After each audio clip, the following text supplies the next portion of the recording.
Dernière partie de ce journal maintenant consacrée au patrimoine. Nous partons d'abord dans le Maine-et-Loire pour découvrir un vignoble classé monument historique. Depuis plus d'un siècle, on y développe une technique unique imaginée par un vigneron inventif, vous allez voir, à Saumur, Charles Voissier et Thierry Marquez. Au cœur du vignoble saumurois, il existe une parcelle insolite, le Clos d'Entre-les-Murs, un lieu que l'on doit à Antoine Cristal. En 1884, après avoir fait fortune dans le tissu, l'homme se lance dans le vin.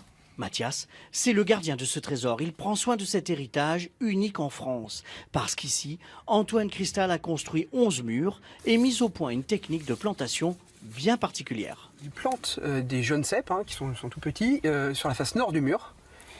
Les jeunes cèpes poussent, ils sont malléables, ils sont souples. Ils traversent le mur dans le trou qui est percé préalablement.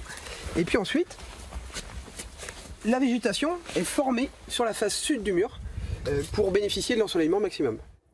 En obtenant un raisin d'une maturité exceptionnelle, Antoine Cristal a réalisé son rêve. Il a une obsession, une ambition, c'est de faire un grand vin, de prouver ici qu'en Saumurois, alors que précédemment on faisait plutôt des vins ordinaires, que l'on peut faire ici des vins tout à fait remarquables.